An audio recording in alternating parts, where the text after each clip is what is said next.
Our warm virtual greetings to everyone with us today, and welcome to the much-anticipated Pista ng Pelikulang Pilipino 2020, #Sama All.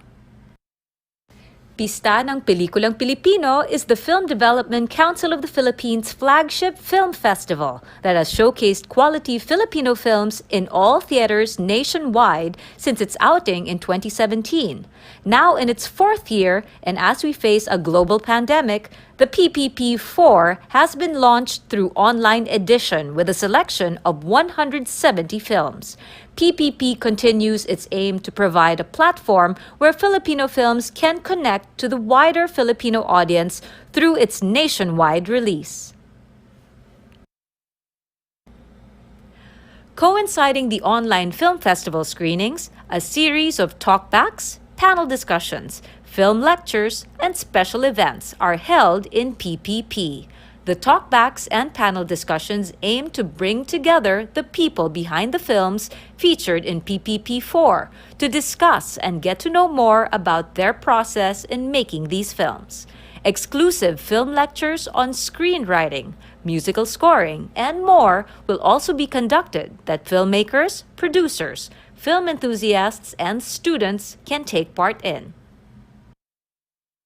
To register to PPP film screenings and public events, visit our website at fdcpchannel.ph. Hello everybody, a pleasant afternoon to all of you watching. My name is Isa Litton and I will be your host for today. Welcome to the PPP special session on women in public service. Thank you very much for joining us online. And of course, we are looking forward to learning from these amazing and inspiring women. Now, with the Pista ng Pelikulang Pilipino, our aim is to supplement our film screenings with engaging online events for our audiences and film enthusiasts alike to give them the full festival experience in the safe comforts of their homes. From film talks to talkbacks, you guys are always just one click away. So make sure to always check the lineup of events at fdcp.ph/PPP4 events. So you make sure that you don't miss a thing. So on to our event this afternoon with our awesome women in public service. Let's give our panel and speakers a warm welcome. First up, our first panelist. She is the chairperson and CEO of the Film Development Council of the Philippines. She's also an award-winning film, TV, and stage actress who has appeared in numerous independent and commercial films. As chairperson and CEO, she is hard at work in promoting the country's film export services, creating more opportunities for Philippine cinema to be exposed to the world, and developing policies for the growth of the film and audiovisual industry. She's a member of the board of directors of the Asian Film Commissions Network and an active collaborator in the ASEAN Rock Film Organization and the BPX, or Best Practice Exchange. That's an initiative that brings together heads of film agencies from all around the world to brainstorm on best practices in public funding for filmmaking. So here's our first panelist. Please welcome none other than Chair Liza Dino. Thank you, Isa. Magandang hapon po sa inyong lahat. I am very humbled to be speaking alongside these very inspiring, sabi nga ni Isa, and phenomenal women. I am very excited to share with you our experiences as women in public service, and yeah, I'm just really excited. First time to na magkakasama kaming apat talaga in one forum. So sana you'll stick around and, learn a thing or two about what we do for our country. Thank you very, very much for that, Chair Liza. And I have no doubt that we are all in good company. Masarap ang kwentuhan in a bit. So up next, our second panelist is a master's degree holder in public management. She's formerly barangay chairperson and board member in the province of Zamboanga del Norte. As such, she has championed barangay development, specifically in areas of education, health, and women empowerment. In 2017, she was appointed Assistant Secretary in the Department of the Interior and Local Government, first as an Assistant Secretary for Human Resource, and at present, the Undersecretary for Mindanao Affairs and Special Concerns. She's a staunch advocate of gender and development, youth empowerment, constitutional reform, and the development of the Mindanao region. Everyone, please welcome our second panelist, Under Secretary Marjorie and Halas. Hi! Magandang hapon po sa ating lahat. Thank you so much, Isa. I'm very excited. Finally, na dumating na tong araw na to na magkakasama tayo lahat. Nandito lahat ang empowered women na nagseserbisyo ngayon sa ating administration. Yan. Maraming salamat po at magandang hapon sa inyong lahat.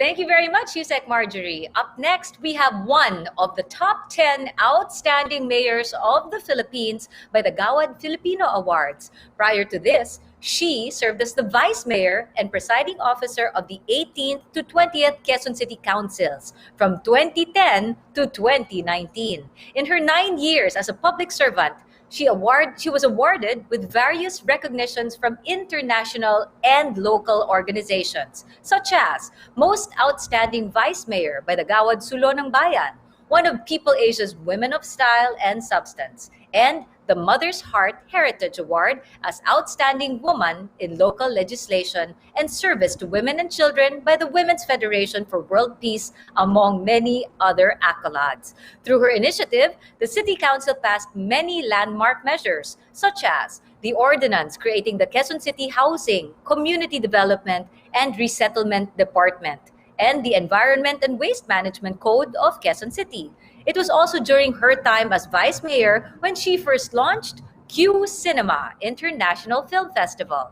Now, aside from being the local chief executive of Quezon City, she's also currently the executive vice president of the League of Cities of the Philippines. Everyone, please welcome the one and only Mayor Joy Del Monte. Maraming salamat, Isa. Magandang hapon po sa inyong lahat. Isang karangalan po para sa akin na makasama ang tatlo sa mga iniidolo kong mga kababaihan na naglilingkod sa ating pong bayan. Isang pagbati kay Chair Liza Dino, kay Yusek Kat Halos at syempre kay Chair Rachel Harenas. And I hope everybody enjoys the discussion this afternoon. Maraming pong salamat. Isang magandang hapon po sa ating lahat. Welcome, Mayor Joy. And yes, you already said our fourth and last panelist. She is the new chairperson of the Movie and Television Review and Classification Board, or MTRCB. She finished elementary and secondary education at the Colegio de San Agustin in Makati City. She graduated with a degree in AB Political Science, earning an Academic Excellence Award for Outstanding Thesis from the De La Salle University. She took up further studies at the Institute of Politics of the John F. Kennedy School of Government in Harvard University in 2003 and at Fletcher School of Law and Diplomacy at Tufts University in Boston, USA in 2004. It is worth noting that Chairperson Arenas was the first woman representative ever in the history of the province of Pangasinan, specifically in the province's 3rd district. She was hailed as one of the most outstanding congresswomen of 2007 by the Congress magazine Trade Express Asia. So right now, she also dons the hat of being one of the members of the Board of Governors of the Philippine Red Cross. Everyone, please welcome our last panelist, Chair Rachel Arenas. Magandang po sa inyong lahat at natutuwa po ako na kasama ko yung mga matatapang na fellow public servants at sigurado po ako na matutuwa kayo sa aming kwentuhan ngayong hapon na ito. Thank you for that, Chair Rachel. Ayan na, simulan na nga natin ang ating kwentuhan or diskusyon. Here with us are the women who have been in public service for years. So this afternoon, we'll be discussing what it's like to be a woman in this particular industry, what it means to take on a leadership role and face the biggest challenges ahead. How can empowerment rise in this career path? So we have Chair Liza, Undersecretary Marjorie, Mayor Joy, and Chair Rachel. Let's begin with Chair Liza. Chair, share with us your experiences leading in public service. I know the title speaks for itself, Women in Public Service. Pero in your experiences, how is it to lead in public service? Well, Chair Lisa, Yes. So for a person who has no experience in public service, hindi talaga madali. Kasi I've always been known to be doing things, or I've always known myself to be doing things for myself fulfillment. As an actress, as a chef, as a flamenco dancer, all of these passions, lead me to my own personal growth. So to be doing something as a public servant, it's a totally different scenario. Everything you do is not for the self. What you do is for other people. What you do is for others' satisfaction, for others' fulfillment, and you have to find joy. Mayor Joy. You have to find joy in those kinds of endeavors. So ano siya sa akin, parang nagulat din ako na parang posible pala yon na you will find fulfillment pag nakakakita ka na nagiging successful yung mga nabibigyan mo ng suporta. As an actress, syempre, minsan nanonood ako ng film. Tapos, siguro kung artista ako, parang ang sinasabi ko is, dapat ako yan eh. Parang ganon. Pero hindi, parang, wow, to see Angeli Bayani be embraced and acknowledged for her acting ability when I was in Vesoul, France, in a place where no one know, napaka-konti ng Pilipino. I find joy in that. So for me, yun yung public service, and the last 4 years, I've been very blessed to have reached this far. Wow, thank you for that, Chair Lisa. And yes, thank you for also being honest that it's your first time after all. What about for these ladies, Mayor Joy and Yusek, Marjorie? I'll start with Mayor Joy. You have been in service not necessarily just with you, but because you come from, of course, great examples running in the family. So Mayor Joy, what about you? Well, ako naman po, Isa, no, I've always had public service running in my veins. My mother was a journalist, and that is not really in politics, but that's also a form of public service because it's about giving accurate and truthful information to our people. And I think that's also a form of service, no, to the people, especially, well, in her time, it was not so prevalent, but now in the era of fake news, of course, journalism that fights for the truth is something that is worthy of public emulation, as well. And my True. father, of course, is a public servant, and so I grew up in that kind of a family. But I believe that the real challenge for me is to step away from the shadow of my parents and to try to forge an identity for myself. And I do know many of my friends who are women in public service who are, they tell me, Mayor Joy, kasi bench sitter lang kami, kasi yung asawa namin natapos yung 3 terms, kaya kailangan lang namin upuan yung kanyang term para pagbalik niya, fresh term na naman. No? At para sa akin kasi nalulungkot ako sa ganyang, pag nakakarinig ako ng ganyan, kasi you are in an opportunity already to make a difference as your own person, as a woman. And you should take advantage of that. So I feel that that is the real challenge for me now. It's to step away from the shadow of my parents and make a name for myself as a leader with my own brand. Wonderful, and you already are. Thank you for that, Mayor Joy. Punta tayo kay Yusek Marjorie. What about for you? Experiences as a leader in your respective industries? For me kasi, I'm a joyful person to begin with. I'm a people person. So, ayan na, nakapromote yung name ni Joy. Actually, nickname ko ng bata, Joy talaga. Joy talaga. So, since people person naman ako, hindi naging mahirap sa akin yung makapag-communicate sa tao or interact. Ang naging challenge talaga sa akin yung mga situations and problems ng mga tao. And I'm lucky enough na kasi yung family ko rin, yung mga in-laws ko, belongs to a political clan. So, nag-guide nila ako, ang dami kong mentor. Kaya lang, parang ako lang yata yung babae na nasa public service. But then again, dahil madali naman kausap yung mga family ko, yung mga friends namin na nasa public service, so nag-guide ako na mabuti.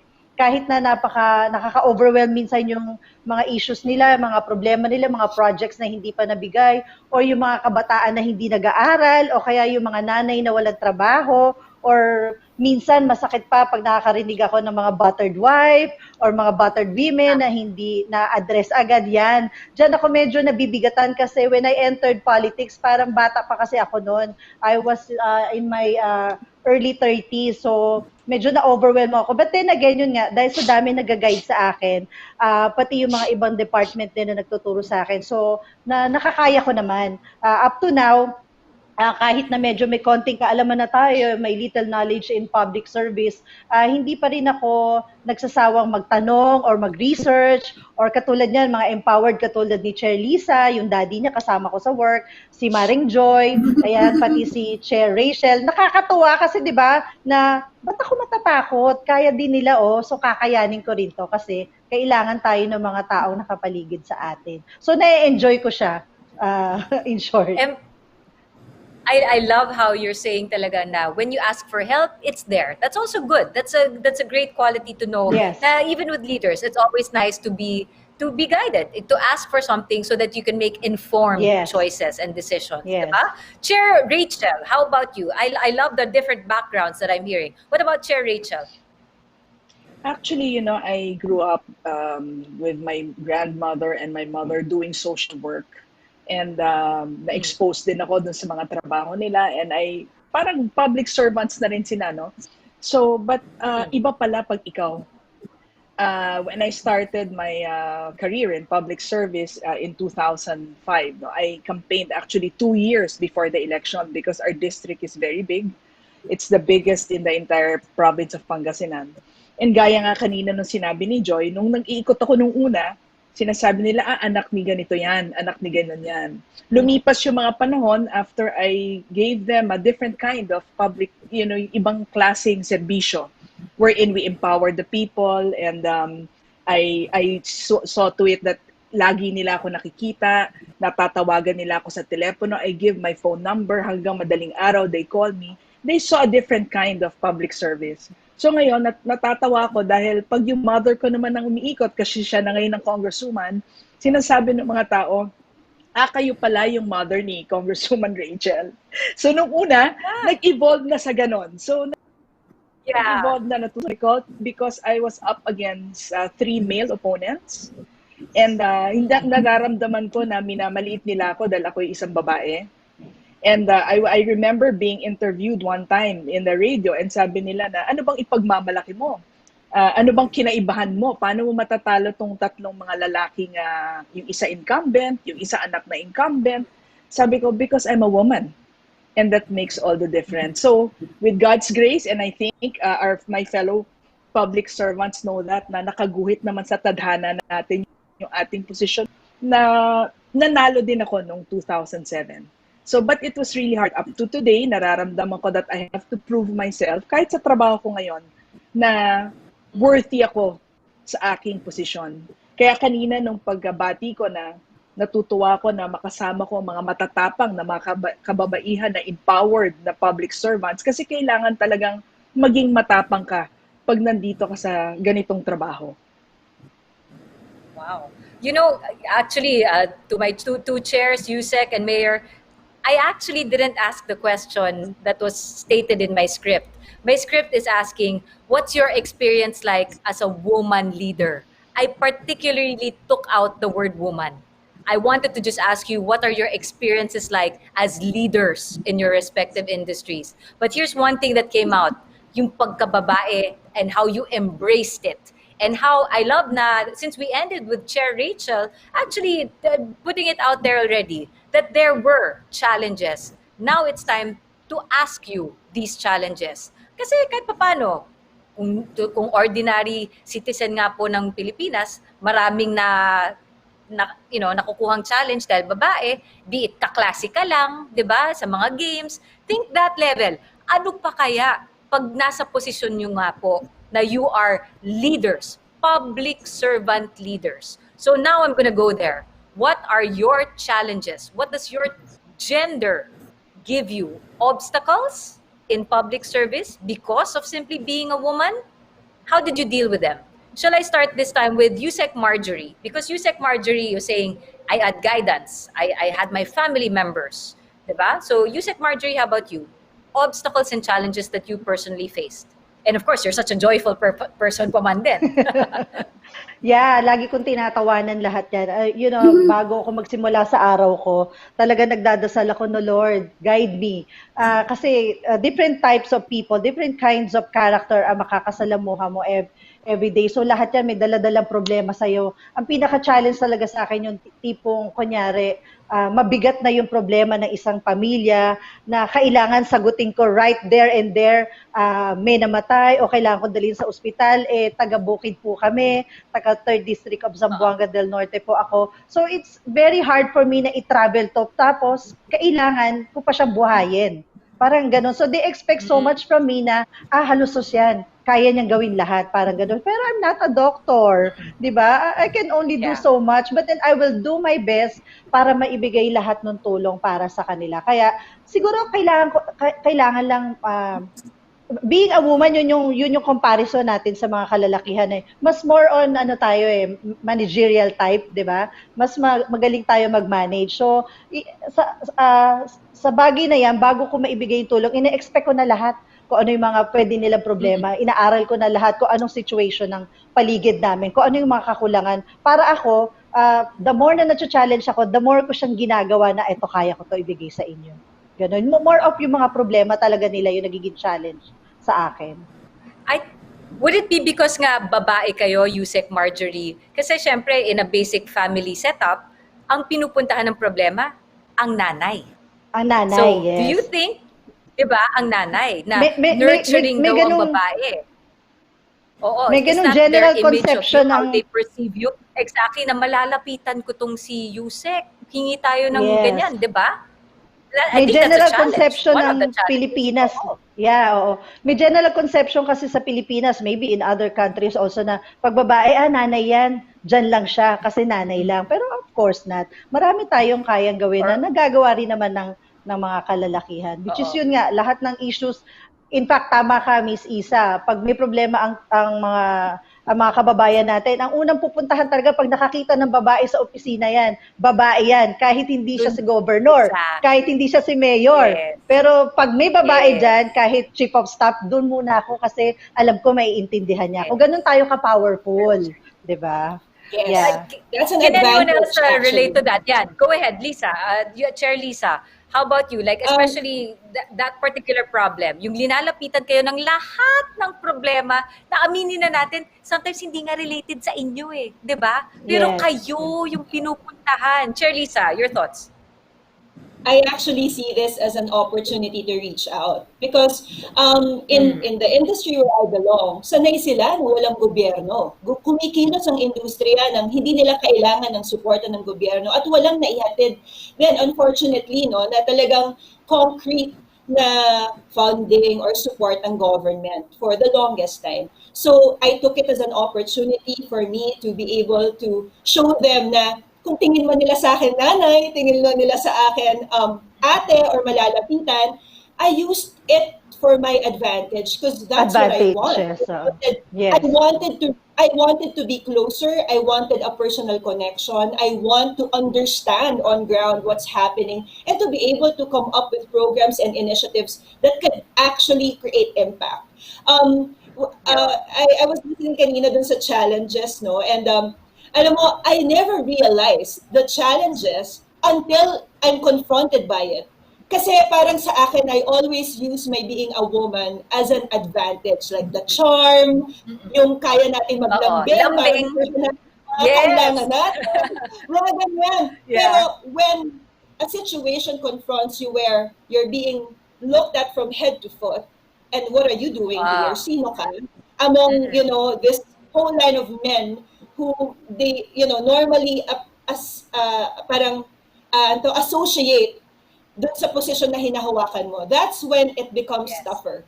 Kasi parang aminin na natin yung eyeline ng mga tao, Chair Lisa, imbis na sa mukha mo, di ba yung titingin gano'n? You experience that.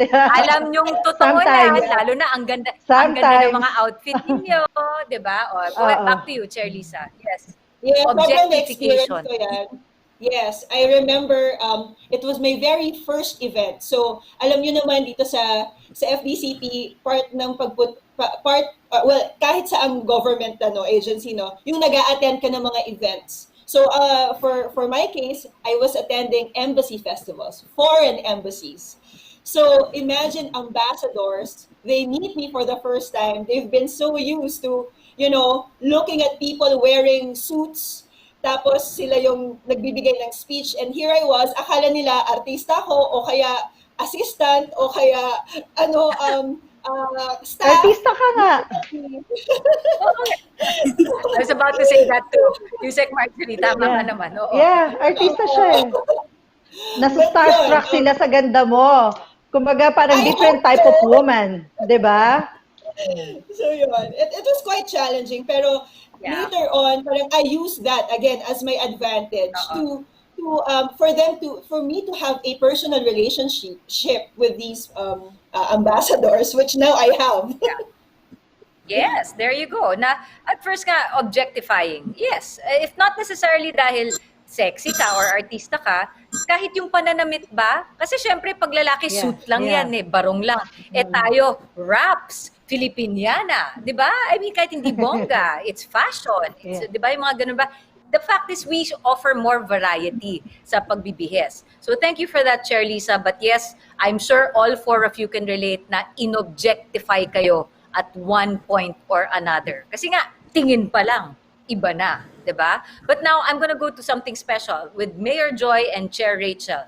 The fact na yun nga, families, coming from families, the shadows of parents, what you offer, for you particularly, what are your challenges because of your gender? Not just because of your families, but also because of your gender.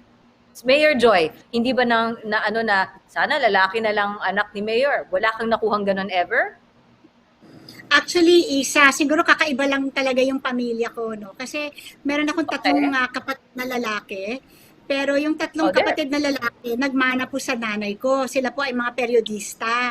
So, sa amin pong pamilya ko lang po yung sumunod sa yapak ng aking pong tatay. So, actually, he never thought or ever wished that I was a boy. He was actually quite proud that his daughter was the one that followed his footsteps. So, actually, when you talk about discrimination or wala akong naramdaman na ganun ever. Kaya it's been actually a good ride for me politika. Pero siguro ang masasabi ko lang, well, first Isa, no, this is a good time to be a politician, even in the global sphere. Because alam naman natin na sa buong mundo, yung mga malalaking lungsod ngayon, ang kanilang mga mayor, puro babae na. Sa Paris, babae. Sa Barcelona, babae. Sa Sydney, babae. Sa Melbourne, babae. Sa Washington, D.C., babae. You know, sa Warsaw, babae. I mean, they're all over. The second most powerful woman in the world is Angela Merkel. She's a woman. I would even consider her now the most powerful, given Donald Trump, of course, right there. But you know, and they're powerful and they're strong and amongst us, like right now, you know, I work a lot with Lisa, I work with Kat, I work with Rachel, and they're all very strong women. So I never saw being a woman as an obstacle. And if ever there is an obstacle, I think it's in your mind. For me, ikaw ang naglalagay ng hadlang sa sarili mong tagumpay. Pero kung sa sarili mo pa lang, hindi ka na nakikinig sa mga sinasabi ng mga tao sa ang babae hindi magaling, ang babae mahina, etc., hindi ka talaga magtatagumpay. Kailangan ibaliwala mo yung mga sinasabi nila. Kailangan confident ka sa sarili mo. Kailangan alam mo ang kakayanan mo. At ikaw lang ang naglalagay ng sarili mong hadlang, kaya kailangan ay tanggalin mo yung mga hadlang sa sarili mo. At sigurado kong magtatagumpay ka. I just want to say in the past... Go Mayor Joy! Tama yan! Ako po. I know! May kumat. Pero I also noticed, diba, Miss Isa, in the past, to be able to be a woman leader, kailangan, you have to approximate some male qualities. Kailangan strong ka, diba, mga ganyan, matapang ka na parang para ka ng lalaki. Pero actually, women are built differently. Women are compassionate, we like to listen, we're consensual, diba? We like to, we're team players, we're multitaskers, may baby ka sa isang kamay, pero nagdadial ka sa telepono, nagtatrabaho ka. I mean, correct. I do that. I Yeah. Diba? So now, I think the Like, beauty and what we have to celebrate is now we are being recognized as women leaders with women's characteristics and women's traits. And people are recognizing that women leaders with women's traits are just as good, And I think that, and yeah, I think that this is the time for the women to shine, for women to shine. Because it's a I, great time di to be a isa, woman, I agree with particularly Mayor here. Joy. Actually, I remember nung panahon na board member ako, nagsisession ako, dala-dala ko yung baby ko kahit nandyan yung vice governor, andyan yung governor namin, dala-dala ko yung baby ko habang nagpapasa ko ng resolution or habang nag-interpolate, yung mga ganyan. So, I can relate dun sa sinabi ni Mayor Joy. Na multitasking. Yusek, before I go to Yes, ganyan Chair tayo. Rachel, wala namang nag-ano na, uy, ang ingay ng anak mo. Wala namang gumaganon sa'yo at that time. So, nagmo-multitasking In ka. fact, So, syempre, baby, in fact, umiiyak. hindi naman. In fact, naiintindihan nila ako, natutuwa. So, yung anak ko, pasa-pasa per chair. Paikot-ikot. So, pagdating sa akin, tapos na yung resolution ko. Parang ganon. So, naiintindihan I naman love nila. that. So it teaches also the men to participate, to help out. That's a good Yes. example. That's a Yes. great way of looking at. Kasi usually, again, you'd think traditionally ito yung mga opinion ng mga kalalakihan. But now hearing it from you, ay mababait ang mga Pilipinong lalaki. Very good, very good. So now, let's Tsaka go to kasi Chair before, Rachel. Go ahead, sorry. You Tsaka kasi said? before stiff yung, sorry kasi before stiff ang mga leaders natin, di ba? Yung mga kalalakihan Oo. natin, yung mga old tradition, mga stiff sila, parang mahirap kang lapitan, Unapproachable. Oo, parang mahirap unapproachable. yes, Exactly. parang hindi mo masabi yung mga concern ng bansa or whatever. So, Yeah. unlike now, this new generation, yung generation natin, ito yung talagang the best time na you can speak out, you can speak your mind. Whether you're a That's female or a male. Yeah. So, okay, now to yes. Chair Rachel. Chair Rachel seems, with also Mayor Joy, like I said, coming from a family, coming from the shadows. Any challenges you want to highlight? So far, we've talked about, kayo yung naglalambing, yung objectification, sometimes yung sasabihin nga na, oo, kailangan matapang ka rin, na you still have to embody some masculine qualities, pero without sacrificing your being a woman. How about for you, Chair Rachel? Actually, I can, nakaka-relate ako kay Mayor Joy na I never felt that I couldn't do it. I knew I could do it. It's the experiences that we have on the ground eh. Like for example, nung kakaumpisa ko pa lang sasabihin sa akin ng mayor ko, sasabihin niya dun sa mother ko, sabihin niyo po sa anak niyo, wag masyadong tight yung t-shirt niya. Payat pa kasi ako noon eh. There Mga you ganon. go. There, Yeah. yung mga ganun pagsabihan nyo. I was expecting that Oo. kanina. I was wondering Yeah, if yung something mga like that would ganon. come out. So, totoo. And to Yeah. think, hindi naman talaga ako nagta-tight na t-shirt. I just wear my t-shirt, my jeans. Sometimes I wear my slippers in the district, mga ganyan. Or pupunta ka sa mga patay when we go to the barangays, yung nararamdaman mo iba yung, kahit congresswoman ka na, or even nung nagkakampanya na, pag medyo nalasing, iba yung hawak doon sa kamay mo na, you have to learn how to not make them bastos Yes. and but tell them Ayan, na, yung all go, three nag-react, Yes. Chair Rachel, oh. Oo, Yan yung yun, challenge. Nag-react Oo. pag sinabi mo yun. Yan yung challenge. Kasi you have to Na hindi mo socialize. sinabi- Of course, socializing is part of it. Yes. Pero, because you're a female, iba nga ang hawak. True yan. Okay. Yeah, iba Yes, yung Chair hawak Rachel. na Sorry. parang hindi mo sila, ayaw mo silang bastusin, but you have to put them in their place. So, you Be learn that firm. in years of public Yes. service, or pag medyo na yung hahampasin ka sa likod, ma'am, kamusta naman yung mga ganon, yung magugulat ka rin na ganon, di ba? But I always say that as long as yung puso mo na alam ng puso mo kung ano Nasa yung tamang lugar. yung nasa tamang lugar at alam mo yung gusto mong ma-achieve, na alam mo na buong-buo yung puso mong magsilbi, at like yung sinasabi ni Yusek Marjorie earlier, you said na akala nila lahat magagawa natin, which we try to the best of Yeah. our ability, we try to give it to them. Yes. I feel that every woman that has a goal, that has a dream, as long as your heart is in your place and you work hard and you pray hard, you will be where you are. Yeah. Wonderful. Where you be where you I want love to be. I love how you all brought challenges or your situations that you've already encountered, lived through. You turned it around. Ang galing nun. You turned it around, use it to your advantage, 'Diba? And yet be firm. Be firm. So here po tayo. The whole reason why we're doing this afternoon with the Cine Maria Film Festival. Ang goal ng Cine Maria Film Festival is to share empowering stories about women's strength, passion, and overcoming challenges, just like what you have right now. So ito naman ang question ko na next. In your current positions, chair, USEC, mayor, how do you further the programs of this cause? How will you further this cause of empowering other women or sharing women's stories? Who can be first? Punta tayo kay USEC Marjorie. Okay, USEC Marjorie. Ang goal talaga kasi namin dito mabigyan ng pagkakataon yung mga kababaihan na mailabas ang kanilang mga skills. Ito, doon nagsimula lahat to noong mga panahon na may mga challenges tayo sa mga lawless element in Mindanao area. So yung mga kababaihan doon ay, nagsiself-pity, down, nawala ang kanilang mga self-esteem, mga self-confidence. So naisip namin ni Chair Lisa, maraming kababaihan dito na maraming skills na akala na ibang tao sa lalaki lang pwede. So pwede ka naman maging taga-bitbit ng camera, pwede ka maging welder. Pwede ka maging, welder. Yes, pwede kang, which right now in demand in other countries na gusto nila Pilipino kasi nga pagka Pilipina ang nagtrabaho ng welding, masinsin yan, well-polished yan.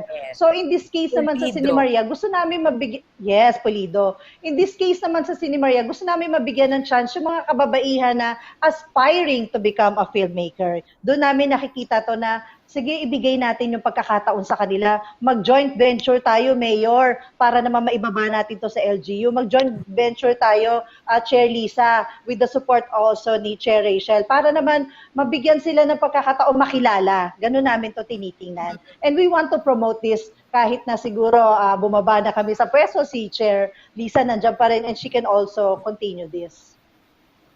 Nice. Nicely done. Actually, Lisa, Chair Lisa, what about you? How do you further beyond, of course, this is all under your project, but beyond the festivals, beyond FDCP, how would you like to further empowering other women? By creating constant space. Dapat, in order for a particular perspective or yung gusto mong mangyari, no? Especially for example, especially for Cine Maria, how do you push it further? Kasi right now, just the platform of Cine Maria, bringing together various stories of women from different parts of the country is already a platform in itself. So, paano natin yun i-amplify is first, constant space. Number one, normalize and mainstream those concepts and the stories that are being put in the limelight or kinikwento sa atin. Find avenues for these stories to be exhibited and showcased.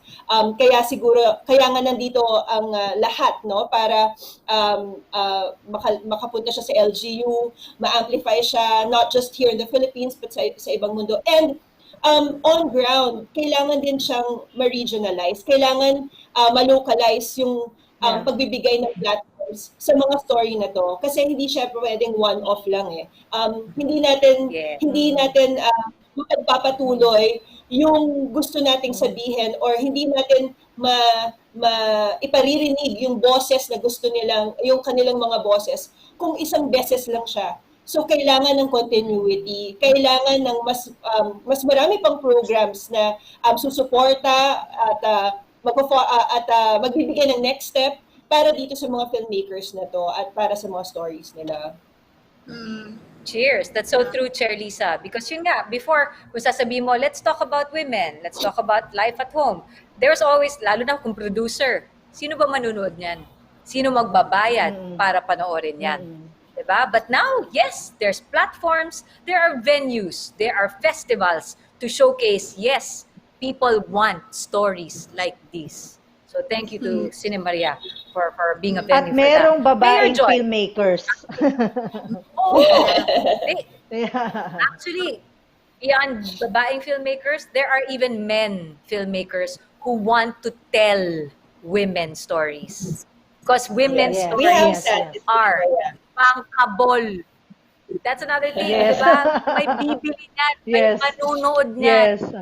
It's another truth. Chair Rachel, speaking of mga MTRCB naman, last ko na lang si Mayor Joy. How about you, Chair Rachel? How do you Well, further this cause of in overcoming terms of challenges for women? my life in the district or in the province, ako naniniwala ko that I can and we have been empowering them by giving them education, by supporting scholarships for poor but deserving students. And importante to. But there are big and there are small and big ways in empowering women. Like ako, I take time to talk to women's groups. I tell them na sana kami pong mag-ina ay maging inspirasyon ninyo. I think it starts with us also, being a public servant, showing them that sana yung ginagawa namin maging inspirasyon sa inyo, that one day your dreams will come true, because our dreams Because you can came true. That exactly. yes, and I tell them that walang hadlang dahil pare-pareho tayo ng problema, mayaman o mahirap, pare-pareho ang problema, nagiging heartbroken. 'Di ba? Yung mga ganon, walang hindi porket mayaman wala nang problema. Mayaman o mahirap parehong problema, but we have the same dreams. What are our dreams? For your children to go to good schools, for you to maybe one time go to the mall with your family, watch a good movie, have Jollibee. Go to the mall with your children. Those are dreams. Just say, Yes. I want to be happy. Yun lang. I just want to be Yes. happy. Yes, Diba? yes. So Yeah. pare-pareho tayo ng pangarap. I tell them, I think those are the little ways where I tell them that walang hadlang sa mga pangarap ninyo dahil babae kayo. So, and in terms Yes. of my work, bilang chairman ng MTRCB, talagang nasa guidelines I was about to go to naman namin that. yeah, Yes. may profiling kasi mga babae. Pag may mga movies, binubugbog ang babae. 'Di ba? Ayaw ni Chair Liza yan, ayaw ni Mayor Joy yan, ayaw ni Yusek yung Marjorie ganyan. yung binubugbog Revealing. yung babae laging ganon, no? So Yeah. parang we are very watchful of those. And then we have also advocacy for women sa aming tanggapan, lalo na yung mga pinaalala namin na dun sa mga, of course, our board members review, no, to be very watchful of those in stereotyping women. Because women, I just want to say that women are different now.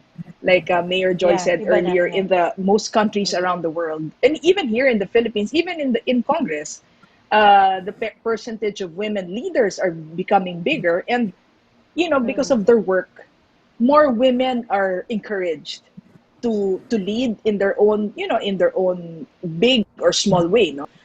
Sa aking trabaho, we are very watchful of that. Doon sa Yes. guidelines namin na poprotektahan natin yung nakikita natin na pinapalabas Image. tungkol sa kababaihan. Yes, the image of Yes. woman. Yes. Portrayal of women. Portrayal of Diba? women. The portrayal, exactly. Na hanggang sa bahay, why isn't she doing this or that? That's Yes. true. Very Tsaka good. I was parang, about to go like, to that. As MTRCB chair nga na you have rules, diba? You have Sorry, ratings. pero That's why those are in place. I just want to add also na parang, kasi that's why we always call on networks and we say, kunyari may mga reklamo na, kasi yung portrayal, yung babae laging sexy role, and iba na kasi ngayon iba na mga Or kababaihan, and kailangan that's ng what we tulong. encourage. Kailangan ng Yeah. tulong yung babae. Yeah. She can't stand on Yes. her own. Yung mga ganon. Yes. So when we have forums, we tell them that even when we had the regional filmmakers forum where Chair Liza encouraged us to join, Chair Liza, remember that? Na we tell them na you have an audience that you want to reach. So these are our guidelines. And ito yung role ng dapat ganito lagi. Hindi kailangan na maghuhubad yung babae o magiging sexy. Kasi iba na yung, we tell them when we meet with them na ipakita naman natin yung mga kababaihan in a different light. Yes. Or if they will. Thank you for that. Yes. Okay, go ahead, Chair Lisa. Pero kung maghuhubad sila, it's a choice. Kasi may mga pelikula na akong ginawang ganun Well, yes. Oo naman. Your choice. Yes. Oo. Hindi dahil napilitan. Oo, yes. Gustuhin ko man, Chair Lisa, wag na lang. Pang sexy lang talaga yan. That's, I think, the most empowering thing a woman can say. Ginusto ko. Bakit? Diba? Correct. Imbes Exactly. na it was imposed on me or I was told to do it. So I'm gonna end. How about for Paninindigan ang furthering the desisyon. cause? Yeah. Exactly. Mayor Joy, what about you? Furthering the cause of empowering women. You have so many in your city. Well, first, I'd like to take off from what the three ladies have mentioned, no, about film, no? Because I think apart from the fact that we're, I guess, women in public service, we're all lovers of film. I think that's very clear. And that's why when Lisa and Pat, Yusek Marjorie, asked me to be part of Cine Maria, I really said yes right away. No? Because I really do believe that first film and television, of course, are probably the most democratic platforms for sharing values, and they're very accessible to people. And therefore, filmmakers have the responsibility to share the right message to the people. No?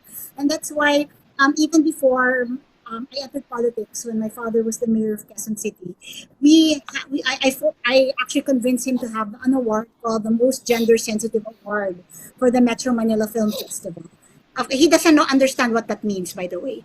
But I said, no, this is good, Dad, so that so that filmmakers will be enticed and encouraged to have women characters that are not just one-dimensional or cardboard characters, but have real character development at least. No? Whether they're Yes. eventually going to take their clothes off or what, but at least nakwento yung storya niya kung bakit ganon ang nangyari sa kanya. Yes. So that happened when he was Fully in the fleshed out 2000s. Yes. character. Correct. Yeah. No? And when I, of course, became vice mayor, I had the opportunity to launch our own film festival, which is the Q Cinema. And thank you to Lisa as well, and of course Kat and Rachel for helping me with this. And the objective, of course, was to come out with quality films. Now, why? Well, they're probably not going to be box office hits. They are going to be quality films that we can enter in international film festivals, and to showcase the talents of our young filmmakers. And which will contain stories of all, not just women, but LGBTs, men, etc. In a deeper way, to tackle life in a deeper way. That was the objective of that. So yeah, we are lovers of film, and we see the value of film in progress and development in our nation. But as a politician, I am proud to say that I did run on a women's rights platform. Like I mentioned, it was so important for me to forge an identity different from my father's. So I veered the exact opposite. My father doesn't even understand what God means. Actually. He's a good politician. He always asks me, ano ba yung God na yan na pinaglalaban ng mga kababaihan? And I say, Yeah. gender and development. He said, ano ba yung gender and development? So I figured, okay, this is a good way to try to forge an identity for myself. Let's focus on women and women's rights. So I actually studied this. I took extra courses in school, and in the campaign, it was purely women that I organized and I mobilized. It was their issues, it was their dreams and aspirations, it was their concerns. No? And people were saying there's no such thing as a woman's vote, and I said, no, let's try to prove that there is one.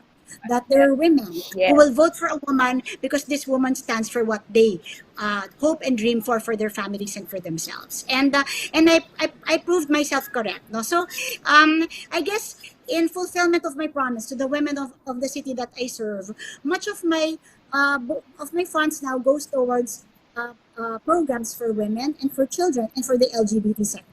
So these are all kinds of women. These are senior citizen women.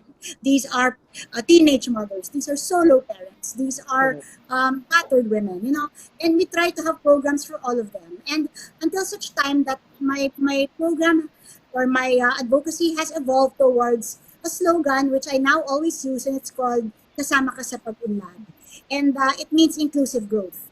And it means that Yes. everybody must be a part of the growth and development of the city that we live in. No? And so this is the mantra that I'm using. And of course, it is anchored on my desire to make sure that women are at par with men in all aspects. So I guess this is the experience I'd like to share. Bravo! Lisa. Bravo to you, Mayor Joy. I'm gonna, yes, Chair Lisa. Because I was Bago about to open natin- the floor to say, I have some good questions here. So yes, Chair Lisa. Bago lang natin iwanan itong further support, on a personal level, I watched all of these films, and these films have statements, and they have meron silang gustong i-share. Dahil sana makapag-institute ng pagbabago. So, katulad ng hakab, normalizing breastfeeding. A story of Adira, in terms of the cultural barrier ng isang babae. And the story of noontime drama where yung identity ng isang tao, ng isang babae bilang isang lesbian, hampered siya because of religion at hindi pag-uusap ng mga magulang about this.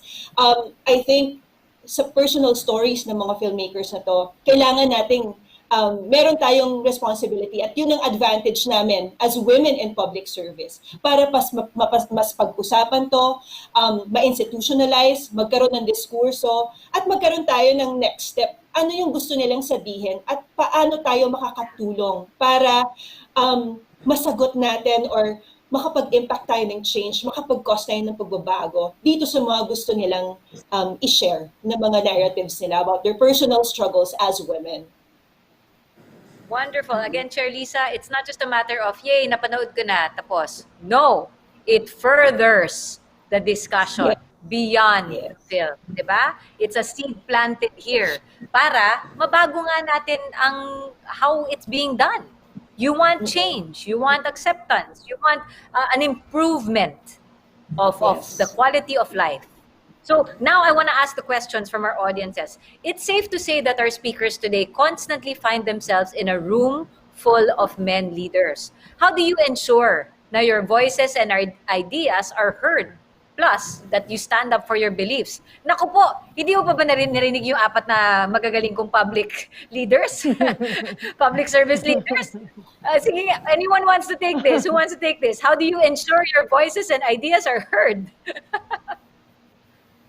Who wants to take it? Ayaw, kasi nahiya na. Rachel? Go. Well, I think like dun sa trabaho natin lahat, no, meron kang sometimes konti lang ang babae mong kasama, karamihan kalalakihan. But I think that when na-establish mo na yung kahalagahan mo at yung authority mo, alam din nila na kailangan ka nilang pakinggan. You don't have to, hindi na ganun ka laking effort, hindi gaya nung siguro maybe 10 years ago na nag-uumpisa siguro ako personal experience ko. Because nakikita ko rin I see it also na pagka may mga speaking engagements in the province and here bilang chairman ng MTRCB or doon sa probinsya, sa distrito, mararamdaman mo na at least ngayon yung experience ko na pagpasok mo, kahit maraming kalalakihan, alam nila na this is somebody na nire-respeto namin. This is somebody na may sasabing importante at mahalaga sa amin na kailangan namin pakinggan. Because your work speaks for itself. So if you want to stand up and be heard, work first. Magtrabaho muna.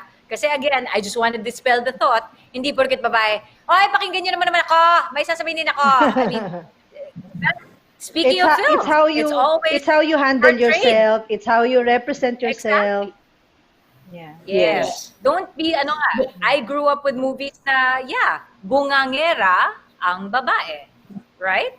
That's how films before used to be portrayed. Not anymore.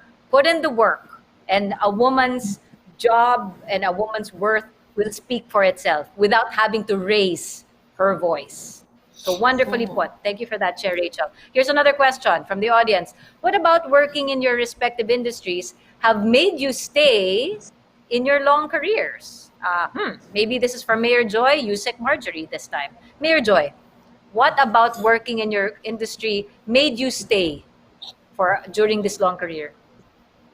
I think, Isa, politics is not for everyone. First, that's the first thing I'd like to say. If you don't like being around people, if you don't want to be available 24/7, if you don't want to listen, if you don't want to make yourself accessible at all times, you should not enter politics. No? But on the other hand, if you like being with people, if you like listening to their stories, if you like helping them solve their problems, and it gives you joy and fulfillment to be able to help, to lend a, I didn't mean to say this, but to want me to lend a helping hand, then you should be in it. And this in itself is the reward of being in the job. Like, I've seen, okay, I don't want to name names, but I hear some male politicians, and I think this is probably the difference. They say, oh, we want to be president. Or, this is a stepping stone kasi gusto namin yung Senate. Ito yung gusto namin. Pero I never hear a woman say, I don't know, others if you agree with me. For a woman, wherever she is, she'll try her best to make the most of her job. And if I'm the mayor, I'll try to be the best mayor that I can be. If I'm the councilor, I'll try to be the best. But I will never say, ang pagiging mayor, stepping stone lang yan kasi gusto ko talaga maging president. Because as a mayor, there's so much change you can already do to make life better for so many people. And why do you take that for granted, that power in your hands for granted just because you have higher ambition? So Yeah. so I guess in the long run, it's just because I love the job and I love the people and I love what the position can do to make life better for many. And it is really a source of change, positive change, and that makes me happy. Wonderful. Wonderful, Mayor And Joy. I, Yusek thank Marjorie, you. anything you want to add to that? Yun nga I was about to say, may dadagdag pa ba kayo, Yusek March? Longevity, Ah, stay in your long Oo career? Actually, ano siya, parang destiny mo siya. Ako, I've never thought in my life na mapupunta ako sa ganitong posisyon o bibigyan ako ng pagkakataon makapag-serve. In fact, minsan, hindi naman lahat ng tao na may humihingi ng pang-ospital or pang-aral or cash assistance, hindi naman lahat mabibigyan mo talaga. But then again, yung panahon at oras lang na kausapin mo sila at ma-comfort mo sila, malaking bagay na yun na mapangiti mo sila at uuwi sila sa bahay nila, oo, nandyan nga si Kat.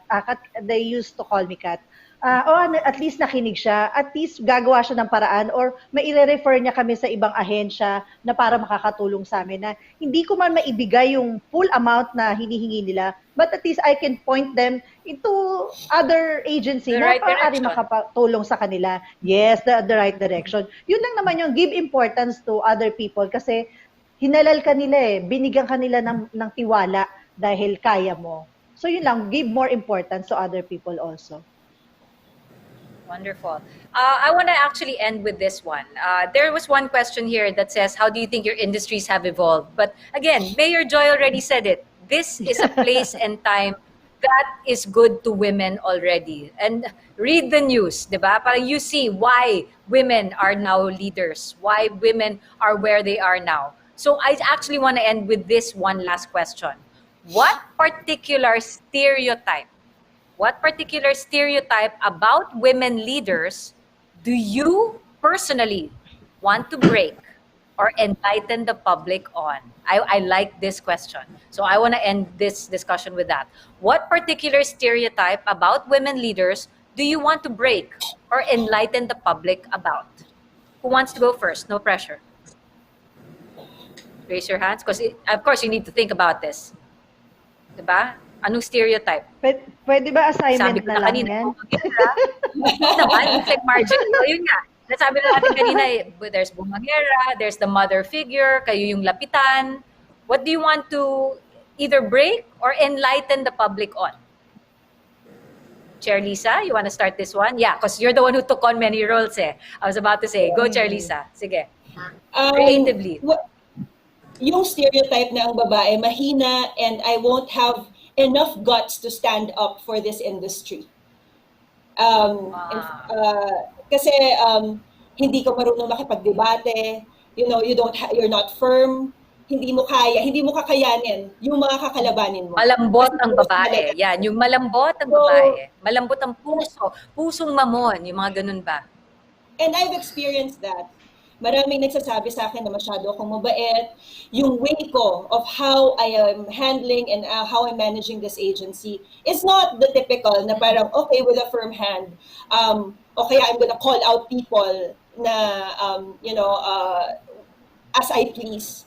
That's not me. I always try to find ways for everyone to talk as much as possible, find commonalities, so that we can come up with the best solution and how we can support and how we can elevate the industry. So, Right. hindi ko siya nakikitang kahinaan. Nakikita ko siya as something na kakaiba bilang babae. Kasi tayo lang yung may Embrace patience. it. Tayo lang may Yeah. patience na makikinig at makikinig at makikinig tayo sa lahat hanggang sa makahanap tayo ng not Solution. not the best, but the one that would help the majority. Nice. But I Okay, must so say, again, maybe yeah.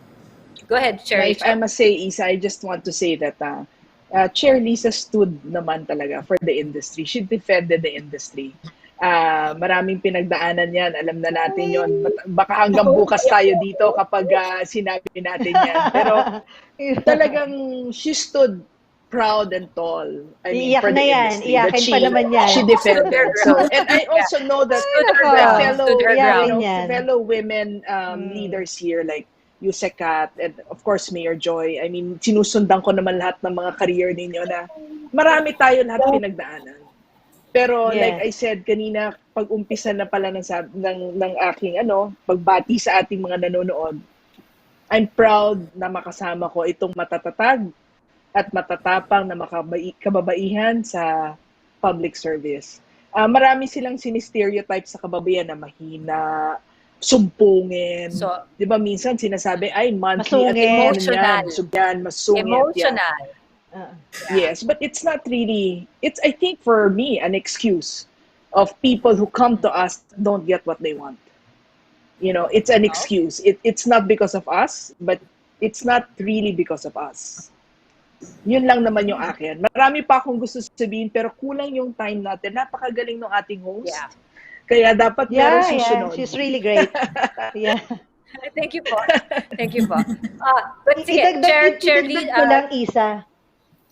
yes, It's a Yusek Mark. stereotype to, na ang babae daw sobrang emotional. Iyak lang ako ng iyak, parang lagi nilang sinasabi sa akin yun. But siguro ako, I think I've grown. Yung emotions ko medyo nako-contain ko na. Pero I've always seen my emotions as something that shows my compassion and my love for this industry, how passionate I am. So that's the reason why I cry a lot, because this is not a job for me. It's something that's really, really personal. I take pride of what I do because I know that everything that FBCP does is something that can push and help the industry get to where we want to go. So, yeah. Cheers to you, Chair Lisa, for that. Thank you. And again, see, be it, we're showing you, be it emotional, be it soft and all that, still use it. I think that's the one thing our lovely women leaders, public servant leaders, again, in public service leaders, are really showing kahit ano pang itapon na label, term sa inyo, bring it on. Nagtatrabaho pa rin po kami. Tsaka malakas ang loob ng mga babae. As long as you know as long as you know what you want, kung anong gusto mo gawin, kung anong gusto mo output makuha, basta alam mo kung anong ginagawa mo, kaya mo yan, lalakasan mo lang yung loob mo.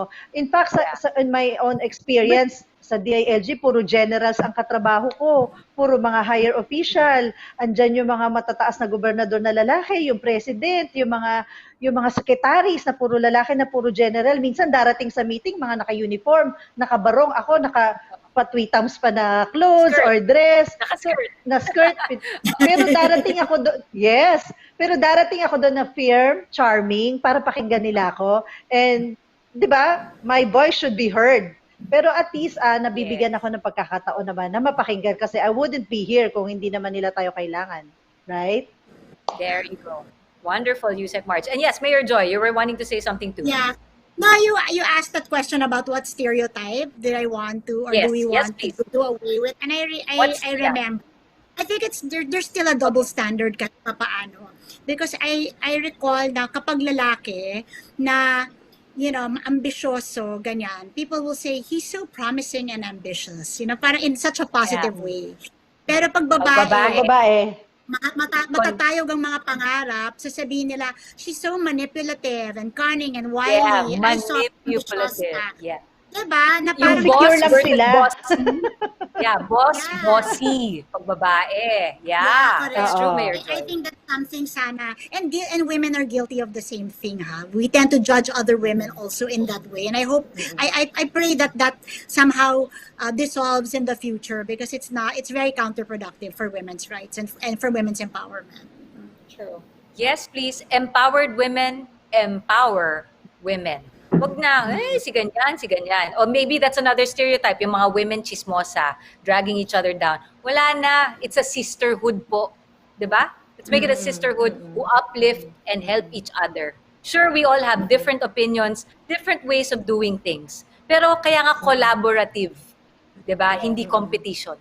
So, wow, Yeah. again, thank you very, very much. Truly an interesting and enlightening discussion. I'm hitting my time. It's almost 3:40. So, again, Chair Lisa, Yusek Marjorie, Mayor Joy, and Chair Rachel, thank you for being candid with me. I know there are always set questions to these things, but one thing I know, at least with the joy of being in my job, is I like to be real. I like to be real with whoever I'm talking to. And with your positions, leaders in your own right, who are all giving all you can in public service, I salute all four women. Thank you very, very much. Chair Lisa, Undersecretary so much. Marjorie, Thank you Mayor also. Joy, and Chair Rachel. Thank you for your Thank you, time, everybody. Isa. So, Bye. Bye, Mare. see to everyone watching. Thank you po. Thank you. Thank you, Chair Rachel. Chair Lisa. Thank you. Don't cry na. Don't cry na. Chika na tayo later. May awarding pa tayo later. Manood kayo ng Cine Maria Yes, yes, awarding yes. mamaya pong 6 o'clock. Okay? So, from this, See you. See okay you. na kami later. Bye. Bye! See you, ladies. Thank you po. So as you can see, everybody, it's not easy to be a leader, not even for men. But that doesn't stop anyone from trying to lead the people for a good cause. With a great responsibility, leaders can lead because they work as a group. I hope you all learned something new today with our panel and our speakers. See you all again soon. Remember, there's more of this for all of you watching. Please do register to PPP film screenings and public events on our website at fdcp.ph/PPP4events. So again, register to PPP film screenings and public events via the website fdcpchannel.ph/PPP4events. My name's Isa Liton. Have a lovely afternoon, everyone, and see you at the next talk. For more details on PPP, please check our social media accounts. Facebook page, www.facebook.com/FDCPPPP. Twitter at FDCP_PPP. And Instagram at Pistang Pelikulang Pilipino. To register to PPP film screenings and public events, visit our website at fdcpchannel.ph.